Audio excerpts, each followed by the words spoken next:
블랙홀에 빨려 들어간 물질은 영원히 사라집니다. 빛조차 탈출할 수 없는 우주의 감옥이죠. 그런데 놀랍게도 아인슈타인의 방정식은 전혀 다른 가능성을 보여줍니다. 블랙홀 반대편에 모든 것을 뱉어내는 출구가 존재할 수 있다는 겁니다. 더 충격적인 건 뭘까요? 이 출구가 수십억 광년 떨어진 다른 은하에, 심지어 완전히 다른 우주에 열려 있을 수 있다는 사실입니다. 만약 이게 사실이라면 블랙홀은 감옥이 아니라 통로입니다. 지금부터 현대 물리학이 제시하는 가장 대담한 가능성, 블랙홀 출구의 비밀을 파헤쳐 보겠습니다. 우리가 공을 위로 던지면 어떻게 되죠? 올라갔다가 다시 떨어집니다. 지구의 중력이 붙잡기 때문이에요. 그런데 초속 11.2km 이상으로 던지면 지구를 완전히 벗어날 수 있습니다. 이걸 탈출 속도라고 부르죠. 모든 천체는 이 탈출 속도가 있어요. 달은 초속 2.4km, 태양은 초속 617km입니다. 그렇다면 탈출 속도가 빛의 속도, 초속 30만 km를 넘어서면 어떻게 될까요? 우주에서 가장 빠른 것이 빛이니까 아무것도 탈출할 수 없게 됩니다. 이게 바로 블랙홀이에요. 영국의 지질학자 존 미첼이 1783년에 처음 상상한 개념이죠. 그는 이걸 어두운 별이라고 불렀습니다. 블랙홀의 경계를 사건의 지평선이라고 부릅니다. 이 선을 넘으면 무슨 일이 일어나든 바깥 우주는 절대 알 수 없어요. 빛도, 정보도, 신호도 탈출할 수 없으니까요. 마치 폭포 끝에 선 카누와 같습니다. 일단 떨어지기 시작하면 아무리 노를 저어도 소용없죠. 현재 관측된 가장 무거운 블랙홀은 봉황자리 A은하 중심에 있는데 태양 질량의 1000억 배에 달합니다. 사건의 지평선 크기만 해도 태양계 전체보다 큽니다. 반대로 가장 작은 블랙홀은 태양 질량의 3배 정도인데 지름이 겨우 18km예요. 서울 시내에 들어갈 정도죠. 하지만 이 작은 구체 안에 태양 세계가 압축되어 있다고 생각해보세요. 그런데 여기서 근본적인 질문이 생깁니다. 블랙홀에 빨려 들어간 물질은 대체 어디로 가는 걸까요? 1915년 아인슈타인은 일반 상대성 이론을 발표합니다. 중력은 힘이 아니라 시공간의 휘어짐이라는 혁명적 아이디어였죠. 무거운 물체가 시공간을 휘게 하고 다른 물체는 그 휘어진 길을 따라 움직인다는 거예요. 트램펄린 위에 볼링공을 올려놓으면 주변이 움푹 파이고 구슬이 그쪽으로 굴러가는 것처럼요. 이 이론을 바탕으로 아인슈타인의 방정식을 풀면 블랙홀이 자연스럽게 등장합니다. 독일의 천문학자 카를 슈바르츠실트가 1916년에 처음으로 이해를 구했죠. 놀랍게도 그는 1차 세계대전 참호 속에서 이 계산을 완성했습니다. 그런데 1935년 아인슈타인과 그의 동료 네이선 로젠이 방정식을 더 깊이 분석하다가 기이한 구조를 발견합니다. 블랙홀이 단순한 막다른 골목이 아니라 다른 지점으로 연결되는 통로일 수 있다는 거예요. 마치 종이 양면에 각각 구멍을 뚫고 그 사이를 터널로 연결한 것처럼요. 이게 바로 아인슈타인 로젠 다리입니다. 나중에 물리학자 존 휜러가 이걸 웜홀이라고 불렀죠. 벌레가 사과를 관통하는 구멍처럼 시공간을 뚫는 지름길이라는 뜻이에요. 처음에 아인슈타인조차 이 결과를 받아들이기 어려워했습니다. 수학적으로는 존재하지만 물리적으로 의미가 있는지 확신할 수 없었거든요. 하지만 방정식은 거짓말을 하지 않습니다. 블랙홀 입구가 있다면 반대편에 출구도 있어야 했어요. 블랙홀이 모든 것을 빨아들이는 구멍이라면 반대로 모든 것을 뱉어내는 구멍도 가능하지 않을까요? 수학적으로 이건 완벽하게 허용됩니다. 아인슈타인 방정식을 시간 역방향으로 풀면 블랙홀의 정확한 거울상이 등장해요.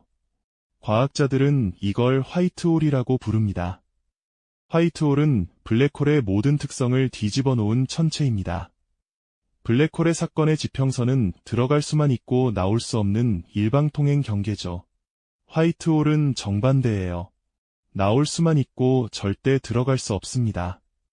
아무리 빠른 우주선을 타고 화이트홀을 향해 돌진해도 마치 미끄러운 언덕을 오르는 것처럼 계속 밀려나게 됩니다. 이론적으로 블랙홀과 화이트홀이 웜홀로 연결되어 있다면 어떻게 될까요? 블랙홀에 빨려 들어간 물질이 웜홀을 통과해서 화이트홀로 뿜어져 나오는 거예요. 마치 우주적 규모의 하수관처럼요. 한쪽에서 물이 빨려 들어가고 다른 쪽에서 쏟아져 나오는 거죠. 여기서 정말 흥미로운 가설이 등장합니다. 2010년 인디애나 대학의 물리학자 니코뎀 포플라프스키는 대담한 주장을 펼쳤어요. 우리 우주 자체가 거대한 화이트홀의 내부일 수 있다는 겁니다. 빅뱅은 사실 다른 우주의 블랙홀에서 뿜어져 나온 물질이 새로운 우주를 형성한 사건이라는 거예요. 만약 이게 사실이라면 모든 블랙홀 내부에 새로운 아기 우주가 탄생하고 있을 수 있습니다. 우리 은하에만 약 1억 개의 블랙홀이 있으니까 1억 개의 우주가 지금도 만들어지고 있는 셈이죠. 하지만 여기에는 심각한 문제가 있습니다.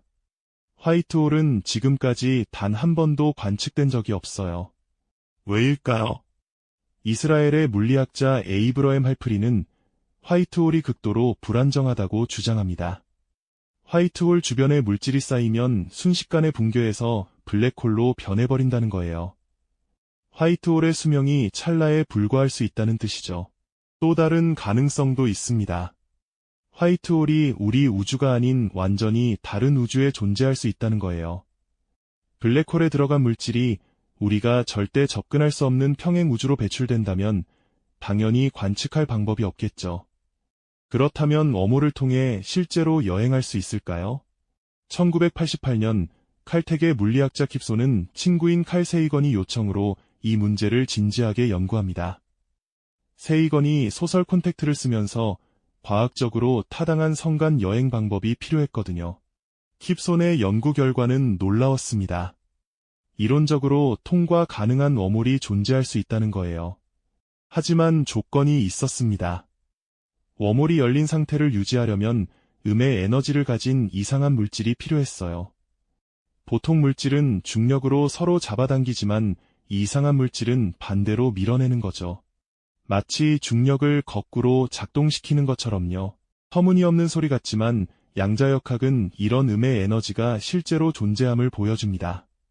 1948년 네덜란드 물리학자 핸드릭 카시미르가 예측하고 이후 실험으로 확인된 카시미르 효과가 그 증거예요. 진공 상태에서 아주 가까이 놓인 두 금속판 사이에 밀어내는 힘이 작용하는데 이건 음의 에너지 없이는 설명할 수 없습니다. 문제는 양이에요. 사람 한 명이 통과할 수 있는 웜홀을 열어두려면 목성 질량에 해당하는 음의 에너지가 필요합니다. 현재 우리 기술로는 원자 하나 무게의 음의 에너지도 만들어내기 어렵죠. 여기서 상황은 더 기괴해집니다. 만약 웜홀이 가능하다면 시간 여행도 가능해지거든요. 웜홀의 한쪽 입구를 빛에 가까운 속도로 움직이면 특수 상대성 이론에 의해 그쪽의 시간이 느리게 흐릅니다. 몇 년 뒤에 두 입구를 비교하면 한쪽은 미래, 다른 쪽은 과거가 되어 있죠. 이 웜홀을 통과하면 과거로 여행하는 겁니다. 하지만 스티븐 호킹은 이런 시간 여행 웜홀이 형성되는 순간 양자요동이 급격히 증폭되어 웜홀을 파괴할 것이라고 주장했습니다. 자연이 스스로 시간 여행을 막는다는 거예요. 그는 이걸 시간 순서 보호 추측이라고 불렀죠. 이론만으로는 한계가 있습니다. 실제 관측으로 블랙홀의 출구를 찾을 수 있을까요? 2019년 사건 지평선 망원경 팀이 인류 역사상 최초로 블랙홀의 그림자를 촬영했습니다. M87 은하 중심의 초대 질량 블랙홀이었죠. 지구 전체에 흩어진 8개의 전파 망원경을 연결해서 지구 크기의 가상 망원경을 만들어낸 겁니다. 이 프로젝트는 블랙홀 연구의 새 시대를 열었습니다. 2022년에는 우리 은하 중심의 블랙홀 궁수자리 A도 촬영했어요. 태양 질량의 400만 배에 달하는 이 괴물은 지구에서 약 2만 6천 광년 떨어져 있습니다. 흥미롭게도 일부 연구자들은 초기 우주에서 관측되는 강력한 감마선 폭발이 화이트홀의 증거일 수 있다고 주장합니다. 감마선 폭발은 우주에서 가장 강력한 폭발 현상이에요. 몇 초 만에 태양이 100억 년 동안 방출하는 것보다 더 많은 에너지를 뿜어냅니다. 대부분은 거대한 별의 죽음이나 중성자별 충돌로 설명되지만 일부는 기존 모델로 설명하기 어려운 특이한 패턴을 보여요. 2023년 네이처지에 발표된 연구에 따르면 특정 감마선 폭발의 에너지 패턴이 화이트홀 모델과 일치한다는 거예요. 물론 아직 확정적이지 않습니다. 더 직접적인 방법도 연구 중입니다. 하버드의 물리학자 아비 롭은 블랙홀에 빨려 들어가는 물질이 특정 신호를 남길 수 있다고 제안했어요. 웜홀이 존재한다면 그 신호가 일반 블랙홀과 미묘하게 다를 거라는 겁니다. 블랙홀 주변을 도는 물질은 엄청난 속도로 회전하면서 강렬한 X선과 전파를 방출하는데 웜홀이 있다면 이 방출 패턴에 특이한 변화가 나타날 수 있어요. 미래의 중력파 탐지기가 이런 차이를 구별해낼 수 있을지도 모릅니다. 유럽 우주국의 LISA 프로젝트는 2035년에 우주 공간에 거대한 중력파 탐지기를 설치할 예정입니다. 3개의 위성이 250만 km 간격으로 삼각형을 이루며 지구 궤도를 따라갑니다. 지구의 LIGO보다 수백만 배 더 민감한 이 장치는 초대 질량 블랙홀 충돌의 중력파를 감지할 수 있어요. 2개의 거대한 블랙홀이 합쳐지는 순간 시공간 자체가 출렁이는데 그 파동이 수십억 광년을 건너 우리에게 도달합니다. 혹시 그 데이터에서 웜홀의 흔적이 나타날지 아무도 모릅니다. 양자 중력 이론의 발전도 중요합니다. 현재 물리학의 가장 큰 과제 중 하나는 양자역학과 일반 상대성 이론을 통합하는 거예요. 이 두 이론은 각자의 영역에서 놀라운 정확도를 보여주지만 블랙홀 내부처럼 극한 상황에서는 서로 충돌합니다. 끈 이론은 모든 입자가 진동하는 작은 끈이라고 주장하며 이 통합을 시도해요. 루프 양자 중력은 시공간 자체가 플랑크 길이라는 최소 단위로 이루어져 있다고 봅니다. 이론들이 완성되면 블랙홀 내부에서 무슨 일이 일어나는지, 출구가 정말 존재하는지에 대한 더 명확한 답을 줄 수 있을 겁니다. 최근에는 양자 정보 이론이 블랙홀 연구에 새로운 돌파구를 열고 있습니다. 2019년 물리학자들은 양자 얽힘을 이용해 웜홀과 유사한 구조를 만들 수 있다는 이론을 발표했어요. 2개의 블랙홀이 양자적으로 얽혀 있다면 그 사이에 일종의 양자 터널이 형성될 수 있다는 거죠. 이건 ER-EPR 추측이라고 불리는데 아인슈타인-로젠 다리와 아인슈타인-포돌스키-로젠 역설이 사실 같은 현상의 다른 측면이라는 대담한 아이디어입니다. 우리는 오늘 블랙홀이 단순한 막다른 골목이 아닐 수 있다는 가능성을 탐구했습니다. 아인슈타인-로젠 다리, 화이트홀, 통과 가능한 웜홀. 이 모든 개념은 수학적으로 존재하지만 아직 현실에서 확인되지 않았습니다.